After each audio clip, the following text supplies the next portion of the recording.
We're live. We are live, and I forgot to put on my glasses. Can That you make see me it? look 50 times smarter than I really am. How many Boom. fingers am I holding up? A little dirty. Anyway, how you doing, Rudy? You're supposed to be prepared before the countdown's over.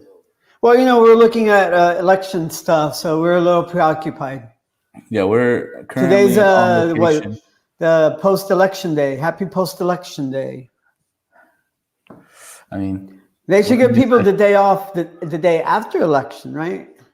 yes. So people can either celebrate or they can sulk at home. Just stay at home. Everyone stay at home Yeah. tonight.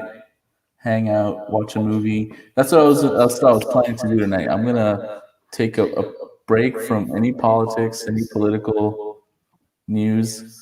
Gonna pop in a movie from Netflix. Maybe finally get into the Unsolved Mysteries.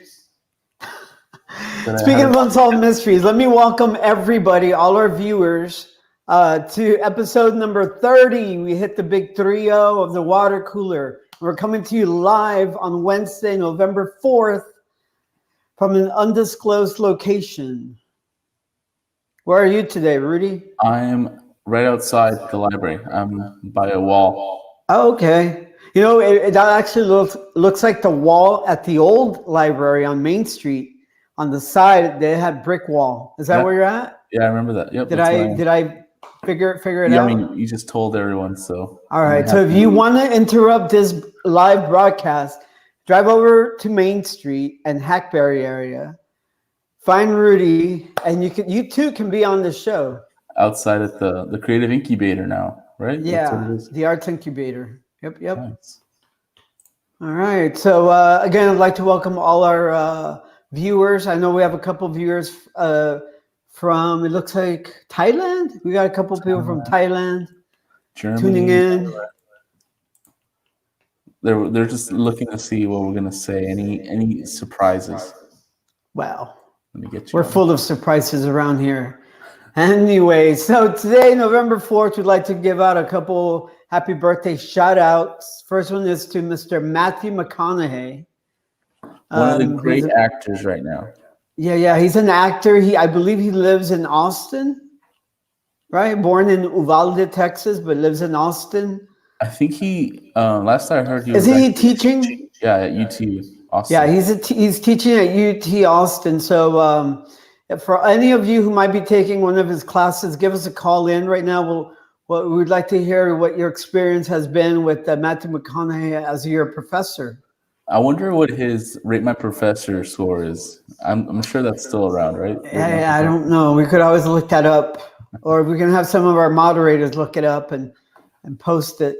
That's how well prepared we are for this week. Down in the comments. But anyway, yeah, he was in Dallas Buyers Club, True Detective, Interstellar. Yeah, happy birthday, Matthew. He's been in a lot of good stuff. That 2012, 2015-ish range, he did a lot of good stuff. And of course, we'd like to say happy birthday to Mr. Sean Combs, aka Puff Daddy, aka American rapper. P. Diddy. Same day, that's it. Look at that, same day, same year as Mr. McConaughey. Huh. Now I think he's a judge on one of those American Idol or America's Got Talent. One of those. Or America Lacks Talent. Whichever it might be. Be nice, man. He's from New York City. Wow. Okay. And now today, these are the special days that we celebrate today. What's up, Dustin? What's up, Dustin? What a do? What a do? Okay, so today's National Candy Day. I think everyone's kind of had it up to here with candies as of late. Maybe it's perfect timing because you can go to the store right now. You can get it for cheap.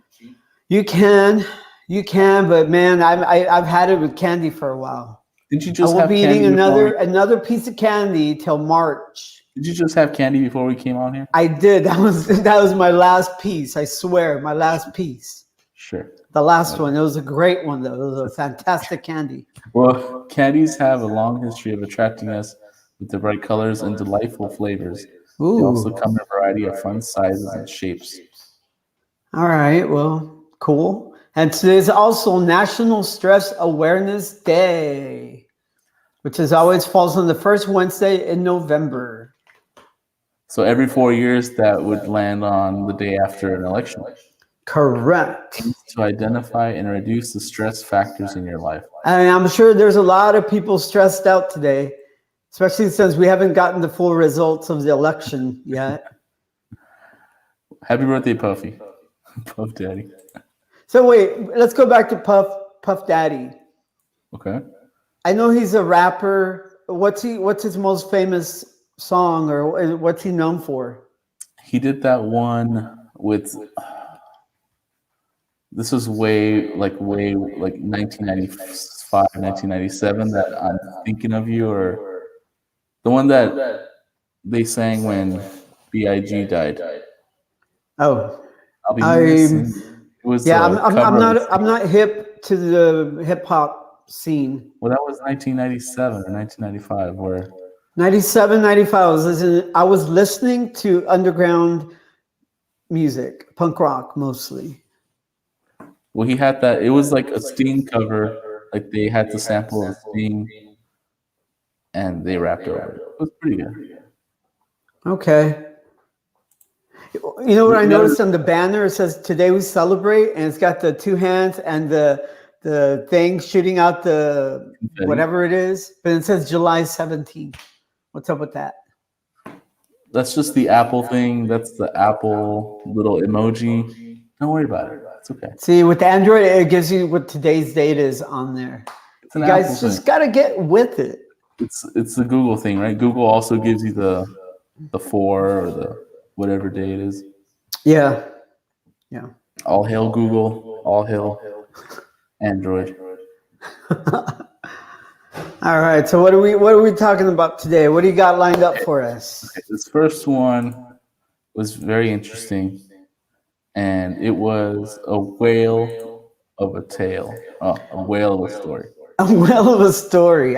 Okay. So actually, you know what? I heard about this, but I hadn't seen any pictures of it. And well, you're in luck because I got the pictures right here. I got 9 pictures for you. Can't make. All right. So what happened? So apparently, there's like a rail system somewhere in Europe somewhere. It was in Holland. Somewhere. Rotterdam, right? Yeah. Rotterdam. And apparently, at the end of these tracks, where it ends, they have these big statues of whales. And apparently, they were conducting some sort of a test, and it went over the end of the rail system. And luckily, these whale statue fins were there, and it caught the train. So it went straight through the dead end, and it just happened to catch on to that whale. The fluke is what they call it. Oh, flukes. Okay, that's the proper term. So this guy, I mean, this statue saved his life. Yeah. So let's be clear. There was nobody on board other than the conductor. Okay. So there weren't any people on board at the time, and I think authorities are telling people, please stay away while we try to figure out how to take it off of there and put it back on the track. They're probably going to have to get a crane or something. Yeah, they definitely have to get a train. But the sculptor of the whale flukes, he's like, I can't believe that it caught the train because apparently it's made out of some sort of plastic. It was plastic, and it's like 20 or 30 years old. Yeah. So I guess it's very well made, very nicely preserved. That's cool. So a lucky train conductor in Holland gets caught onto these flukes. Pretty good. Interesting story, Rudy. Thank you. Next on show. All right, what do you got for us? Okay, you got this one. This is your story. You got to get. Let me see. What is it? Well, it's the AI one. Oh, I keep thinking it says goodbye, Al. I'm like, who's Al? Okay, yeah. AI. So this is a good story only because we're constantly being told that robots and AI are going to take over people's jobs. Well, this kind of takes that idea and turns it on its head. So Walmart apparently is laying off some 500 robots that it had they had in stores. I don't remember how many stores, but what they would do, they would go down the aisles and they do inventory. And apparently Walmart thought that they can get, yeah, there it is in action, that they can get real people to do the same thing, but a lot slower. I don't know. I don't know what their reasoning was. They said it was like the exact same results as this robot and normal and living people. Right. So they weren't saving any money. They weren't saving any time. But it looks like it's doing it pretty fast there. I don't know. I mean, not that I'm on the side of the robots, but that's you could probably do the whole store in a couple of hours. At the end of the day, it's probably down to cost. They probably figured, hey, this is costing us X the robots amount of are they cost a little too much. Then if you're to pay an employee, what they're paying $15 an hour. I don't think so. More like 10 or 11. But yeah, that's Walmart digging deep into their hearts and unfortunately laying off these AI robots, but they're adding people. So my question is, what's going to become of the robots? Where they're now unemployed. I don't think they're eligible for unemployment insurance. Probably not. What becomes of that? Are we going to end up seeing robots on the streets? Weren't there Amazon like robots that they were sending out on the streets delivering stuff? And people I thought they were using drones. I think some cities had little robots that would drive on the sidewalk. Huh. And people would like kick them over and like mess with them. Of course they do. Hey, Rosalva, thank you for joining us. Hey, thanks for tuning in. Every week, you're one of our number one viewers. So thank you, Rosalva. But no, I don't know. I mean, these robots are now out of a job. They can go over to, I think, Germany and Holland. They have some bars that have just robot staff, robot waiters. Okay. Well, I mean, you know what's going to happen sooner or later. There's going to be a town built by robots that only robots are going to live in. Does that sound crazy? In the desert somewhere? I don't know. I figured somewhere in Europe. If not Europe, South America, somewhere. Nah, maybe not South America. Like in Argentina. Sure. Where no one can see them, they're just down there. Or, take that island that used to belong to, what's that guy? Epstein. Let's not get into that. And turn into a robot island. Send the robots to space. It's kind of like the island of misfit toys, but misfit robots. Just send them to outer space. Let them, build us something on Mars, and then we can join up.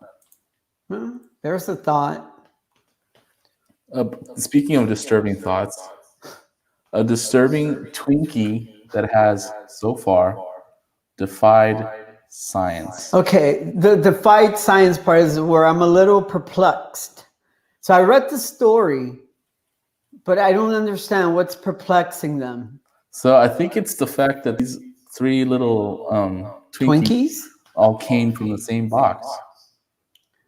Okay. Is that the perplexing part? I mean, they're 8 years old, so that's not very perplexing. So, okay, let's start from the beginning. Tell the story and why the guy had these Twinkies and what happened. Okay, well, our friend here, Colin Purrington. Shout out to Colin. Shout out to Colin. If you're listening to this or watching this, join us next week. Give us your side of the story. But there you go. We have to make fun of him this time. He purchased them back in 2012 in the sentimental mood when Twinkies were going out of business, the whole Hostess thing going bankrupt. And he bought a box just to save, I guess, forever. I don't know. Yeah. And during the pandemic, of course, rough times, he was looking for a dessert. The house was empty of desserts, and he got desperate, and he went to retrieve the old box of snack cakes, and he wanted to eat them all. So he went down there. He was bored. He wanted to eat them, and then this is what he found. So he took a bite out of one, apparently, right? And he threw up. It tasted like an old sock, Mr. Purrington said. Not that he'd ever eaten an old sock. Okay. How old is Mr. Purrington? It doesn't say. Sounds like he's 21 to me. Sounds like he's very desperate. He's a desperate young man. Can't cook anything. Maybe he's got a bachelor pad, and there's the empty pizza boxes everywhere and beer cans, and he's like, you know what? I got some Twinkies down in the basement. 8 years old, but Twinkies live forever, right? Okay, he said that they have a 45-day shelf life. Apparently, it's been 8 years. 8 years. So it looks like. So apparently, I know on one of them, the scientists were saying that the packaging was sucked in. So apparently, the mold had gotten in before it was sealed. Yes, which is very likely, right? Because imagine how much things we consume that already have these bacteria and molds in them, and we eat them. I guess they don't make us sick. Yeah, it's just like every other thing we eat that's packaged, prepackaged, probably has something. Yeah, or even just stuff that's not, like fruit and vegetables.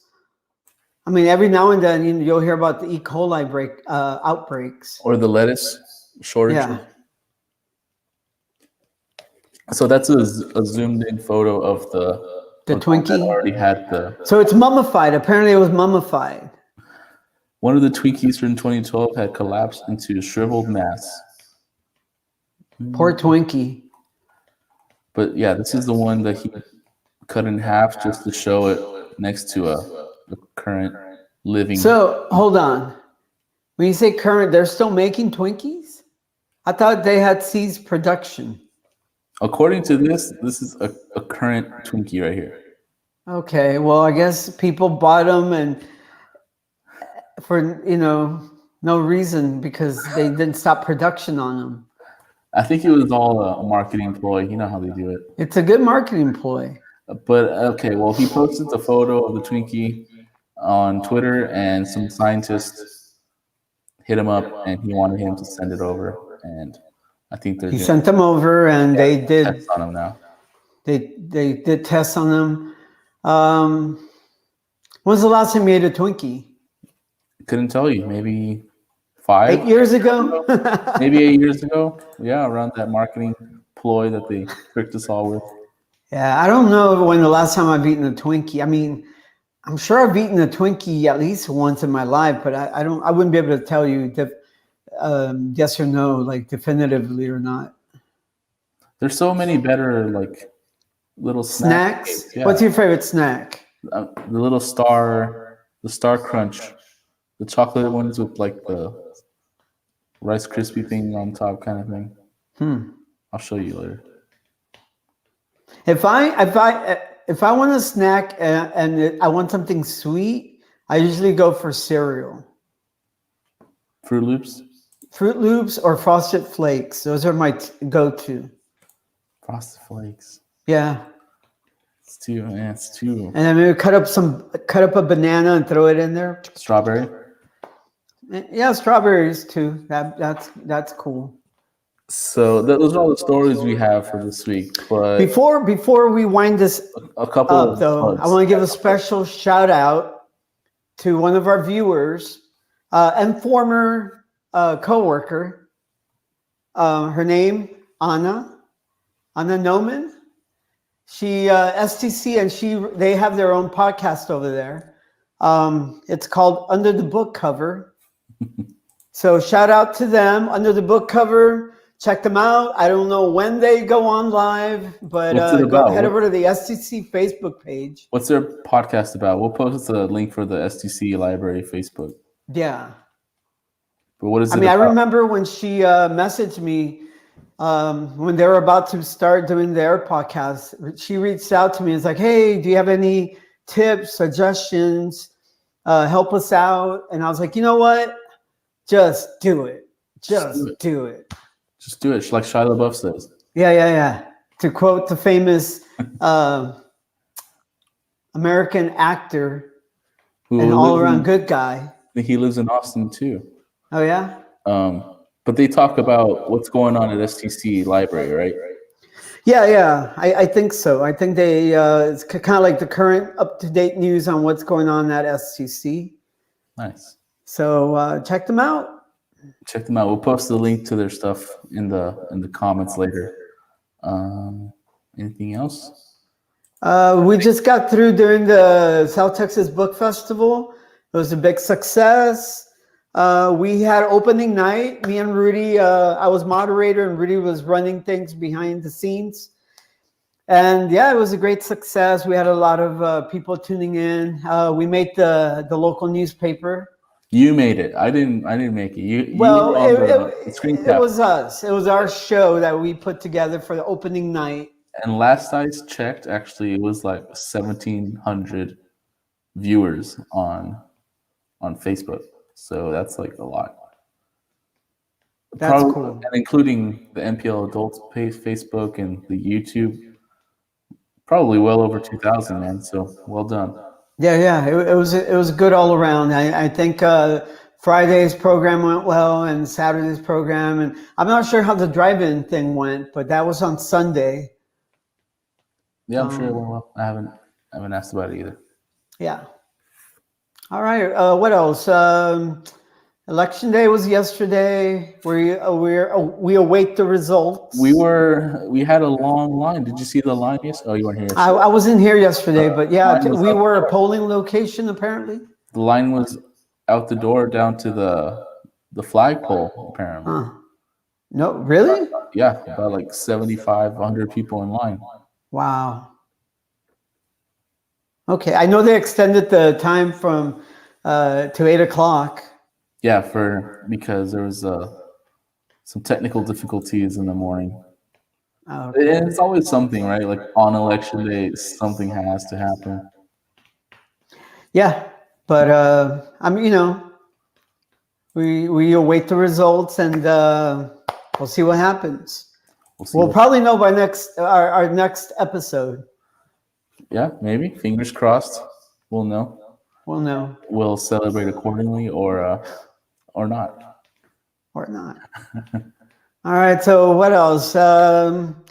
It's November. Anything else, Rudy? I know we've pretty much covered everything. All our big events here at the library pretty much, we're winding it down to the end of the year, and hopefully we got bigger and better things planned for the new year. The book festival was the big thing. Yeah. That we're prepping for, but now that it's over, people can come and pick up their free book. Right. In the curbside. Just make sure you know the secret word. Know the secret word, and if you don't know the secret word, you can go back and watch the videos. They're on our Facebook page, and you can pick up free book for kids, teens, or adults. That's right. While supplies last. Right. Yeah. But I think that's the census, that's already over, right? So we await those numbers. And I mean, it's been quite a year. Winding it down. Quite a year, and it's winding down. It's already November 4th. November, yeah. Next thing you know, it's going to be Thanksgiving. Next thing you know, it's going to be winter or Christmas time. Christmas time. It's the New Year. Holidays. It's February. And the New Year and winter is here, and we'll see what the New Year brings. Rosalba said she loved David Boyle's advice for young writers. I didn't get a chance to watch the David Boyle's.